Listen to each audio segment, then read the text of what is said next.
Hey to all Sarnotians and welcome to the video all about Uro-Boros, the Suslanger Desert open world boss. Every half hour after the storm event in Suslanger, there's a chance for Uro-Boros to be hunted, so whenever that's about to happen, you will see a snake buff next to your minimap. The following you need to do is run all over the Ifrit and Jinn sands until you get this message, where it says that Uro-Boros is hearing your footsteps. Fire the rocket. You can buy this at the weekly quest NPC for Uro-Boros. After having fired the rocket, a 100% patience bar shows up at the bottom of your screen. The trick here is to drop that bar all the way to 0. This can be done by simply moving around within the Uro-Boros area.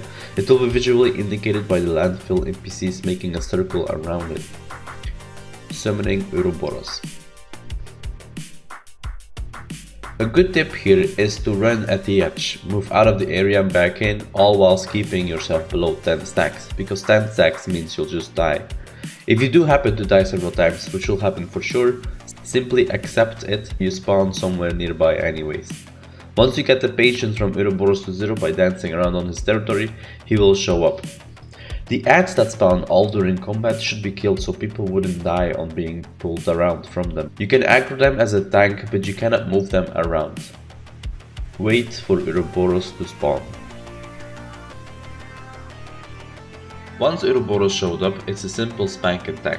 The boss does some cones but nothing lethal to anyone really. I'd call the ants more dangerous. He's going to cast Mana Explosion once he hits 70%. Try not to get hit by this AoE, or you will drop to 1%. You'll die in your car easier that way.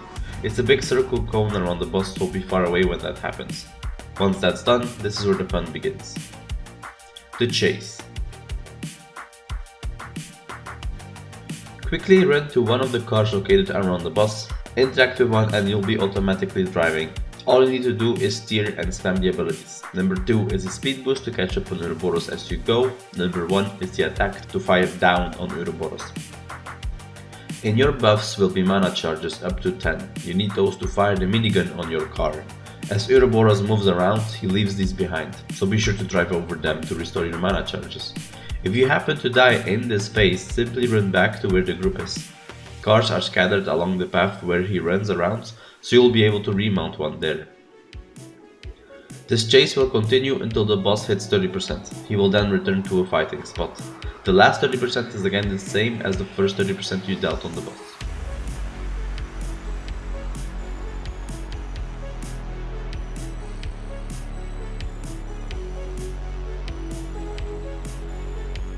Additional info. The boss scales to the amount of players that are nearby him, so try not to be near if you AFK, it would make the boss only tankier. He has a chance of dropping a tier 3 helmet of your current layer, but it's tradable and can be auctioned. He also has a chance to drop ancient lamp shards to buy your shell skin. The shell skin can be bought at the Jinn where you get your weekly storm quests. So that's all I can tell you guys about Uro-Boros. Thanks a lot for watching. If you like this video, be sure to like and subscribe. You can also follow me on Twitch. And for those really feeling generous, there's also my Patreon.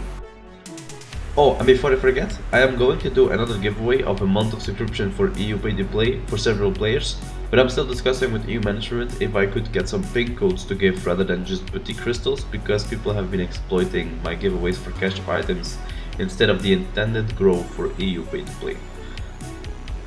So keep your eyes peeled on that too. See you on the next video or stream. Bye bye.